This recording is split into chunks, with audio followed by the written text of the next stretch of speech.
Argentina, tierra de gigantes, almas errantes, criaturas que caminan entre lo real y lo imposible. Hoy no venimos a escuchar historias, venimos a abrir puertas que jamás deberían abrirse. 10 leyendas argentinas que no te dejarán dormir. 1. El lobizón, la noche en que Tomás cambió para siempre. Tomás siempre sintió que había algo raro en él, una inquietud en la sangre que se despertaba cada vez que la luna subía grande y redonda. Era el 7º hijo varón, y aunque la abuela decía que eso traía desgracia, él nunca lo creyó. Hasta que llegó la noche en que todo estalló. El aire estaba pesado, como si el cielo esperara algo. Los perros del barrio no ladraban, solo gemían encerrados. Tomás, tumbado en su cama, sintió un temblor en el estómago, como cuando te baja la fiebre de golpe. En segundos, el dolor le atravesó el pecho y tuvo que apretarse la boca para no gritar. Salió tambaleando al patio. El viento olía a tierra húmeda y a sangre. Cayó de rodillas. Sus uñas crecieron como garras, los huesos crujían como ramas secas, la piel le ardía. Quiso pedir ayuda, pero de su garganta salió un ruido gutural, un gruñido bajo, animal. Y entonces lo vio, su sombra en la pared ya no era humana. El hocico alargado, la espalda arqueada, los ojos que brillaban amarillos bajo la luna. Cuando despertó, estaba desnudo entre los matorrales, con las manos manchadas y marcas de zarpazo en los brazos. El pueblo murmuraba sobre huellas enormes en el barro, animales despedazados y un aullido que hizo temblar hasta al cura. La abuela lo miró con tristeza y le dijo en voz baja: «Ahora vas a tener que aprender a convivir con lo que sos, mijito, porque ya no hay vuelta atrás». Y desde esa noche, cada luna llena se escuchaba un lamento en el campo, uno que todos sabían quién era, pero nadie se atrevía a decir. 2. La difunta Correa, el camino que la muerte no detuvo. Deolinda caminaba bajo un sol que parecía querer derretir la tierra misma. Cada paso levantaba polvo, y el desierto se extendía interminable. Cargaba a su bebé pegado al pecho, ya sin fuerzas, pero con una determinación que solo da el amor desesperado. Buscaba a su esposo, reclutado a la fuerza en una guerra que ni entendían. No tenía mapas, no tenía agua, solo la fe terca de que lo encontraría. El viento soplaba seco, como si le arrancara pedacitos de alma. Sus labios estaban partidos, la piel quemada. Pero aún así avanzaba. El pequeño lloraba suave, hasta que empezó a dormirse de debilidad. Al caer la tarde, las sombras se volvieron gigantes, deformadas. Deolinda sintió que sus piernas ya no le respondían. Tropezó, cayó de rodillas, abrazando a su hijo con el último resto de vida. Con voz casi de viento susurró: «Aguantá, mi amor, ya casi». Pero el silencio la envolvió como una manta fría. Pasaron días. Un grupo de arrieros encontró el cuerpo recostado entre las piedras, como si estuviera dormida. Lo imposible fue lo que vieron después, el bebé mamando de un pecho todavía tibio. Se persignaron. Uno lloró sin entender por qué. Desde entonces, los caminos se llenaron de pequeñas capillas improvisadas, botellas de agua apiladas como montañas de cristal. Los camioneros cuentan que, cuando están cansados, una brisa fresca los acompaña unos metros, como una mano invisible que los guía. Dicen que la difunta nunca dejó de caminar. Nunca dejó de cuidar. 3. El familiar, lo que ronda en los ingenios. Mateo había escuchado rumores, pero no les creía. Que en los cañaverales de Tucumán aparecía un perro del tamaño de un ternero, que no era perro, que no era bestia, que era un pago del patrón al mismísimo diablo. Pero él se reía. Hasta su primera noche. El olor a caña dulce, mezclado con humedad, llenaba el ambiente. El ruido de los machetes ya había cesado. Mateo caminaba hacia su rancho cuando escuchó un gruñido profundo, uno que vibraba en el pecho. Entre los tallos oscuros, 2 ojos amarillos brillaron. Un cuerpo enorme emergió del monte. Su pelaje era tan negro que parecía absorber la luz. El capataz apareció detrás de él y lo agarró del hombro. No lo mires directo, chango, susurró. Si lo haces, te toma como ofrenda. El familiar se acercó lento, con un paso casi elegante, y olfateó el aire alrededor de Mateo. El joven sintió cómo se le helaban las venas. El animal abrió la boca, mostrando colmillos tan largos como dedos humanos. Luego siguió caminando entre los cañaverales, pero sin hacer ruido. Ni uno. A la mañana siguiente, uno de los trabajadores faltó. Nadie preguntó. Nadie buscó. En el ingenio, todos sabían que preguntar era invitar al familiar a volver. Mateo nunca volvió a trabajar de noche. A veces, cuando el viento sopla entre las cañas, todavía escucha ese gruñido bajito, como un recordatorio de que el diablo también pasea por el campo. 4. El pombero, el guardián que sonríe en la oscuridad. Cuando Clara llegó a la casa de su tío en el monte chaqueño, pensó que todo era exageración rural. ¿Un duende alto de brazos largos que protege el monte? ¿Regalos de tabaco y caña? Ridículo, hasta que lo vio.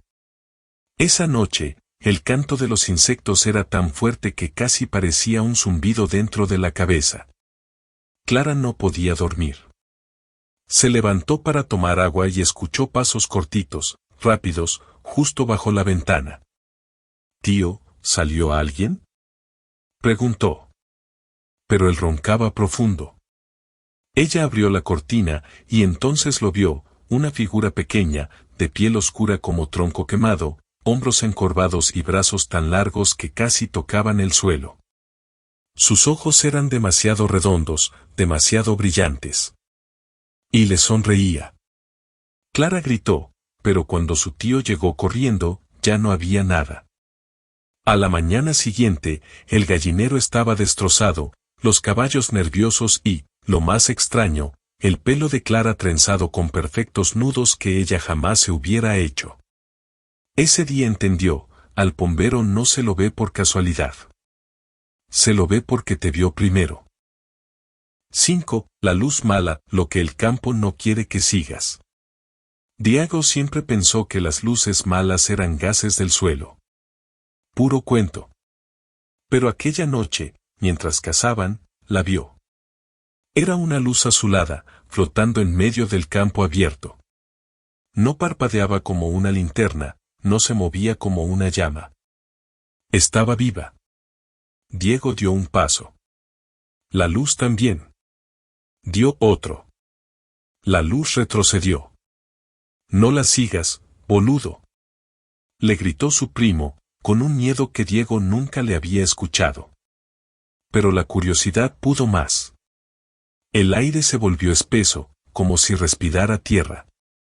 De pronto, un olor repugnante lo rodeó, metal oxidado, podredumbre, algo que no debía existir ahí. La luz se agitó por un segundo, y dentro de ella vio algo, una forma humana, pero encorvada, con una boca que se abría más de lo normal. Su primo lo tiró al suelo justo antes de que la luz avanzara hacia ellos como un latigazo. Después desapareció.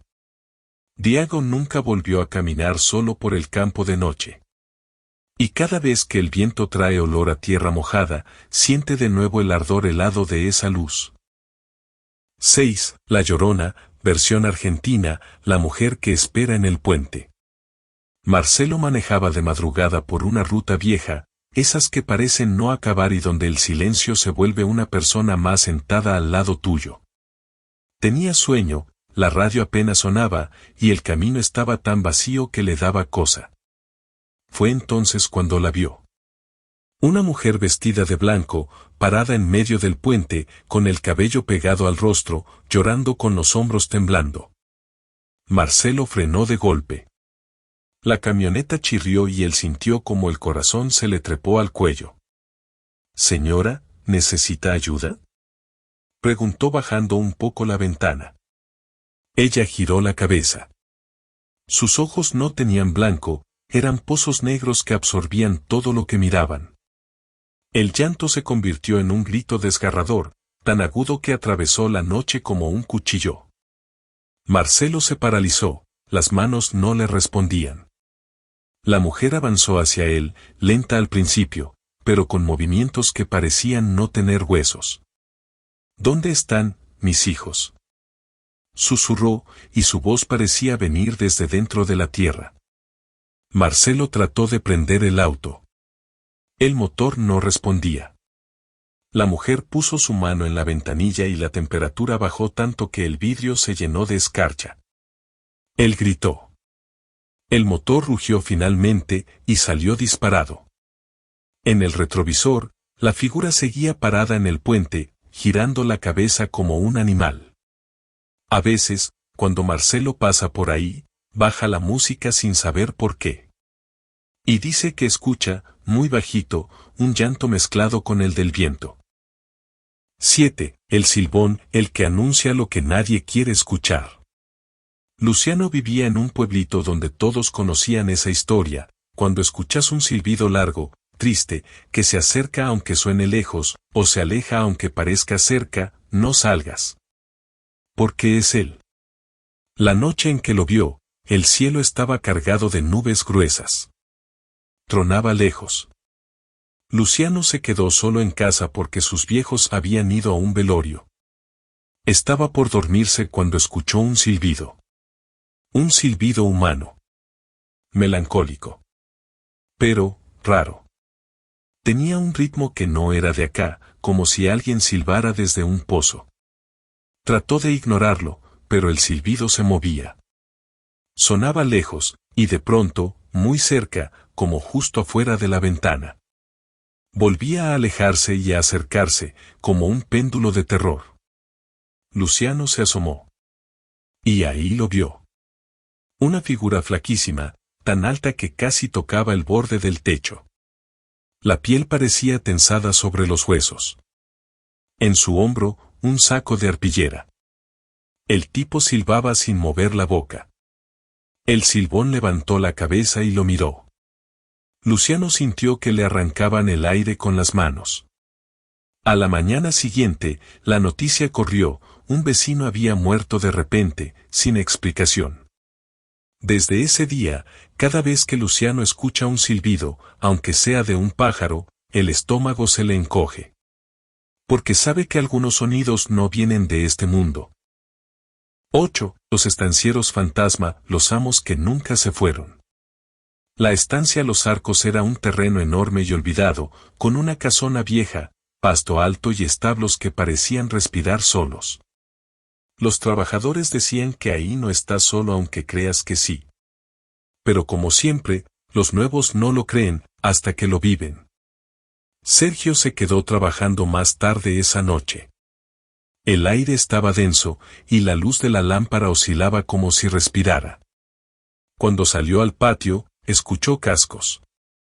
Pero no había caballos. Miró hacia el portón. 2 jinetes aparecieron lentamente, como salidos de un dibujo viejo. Llevaban ropa antigua, chaquetas largas, sombreros polvorientos. Pero sus rostros parecían hechos de ceniza. Los ojos eran grises, vacíos. Sergio saludó por respeto, casi por reflejo. Buenas noches. Ellos detuvieron los caballos. Uno inclinó la cabeza. El viento sopló entre ellos, sin moverlos. Como si fueran más sombra que persona. Los jinetes avanzaron hacia el fondo de la estancia y, sin hacer ruido, atravesaron el corral como si no existiera. Literalmente. Como si el mundo físico fuera opcional para ellos. A la mañana siguiente, en la tierra húmeda había huellas de cascos, quemadas. Como si los caballos estuvieran hechos de fuego invisible. Desde entonces, Sergio trabaja solo de día. Y aún así, a veces siente que lo observan desde el portón. 9. La mulánima, la yegua que grita con voz humana. Julián viajaba por un camino solitario en Santiago del Estero. La luna estaba baja, y los árboles parecían dedos retorcidos.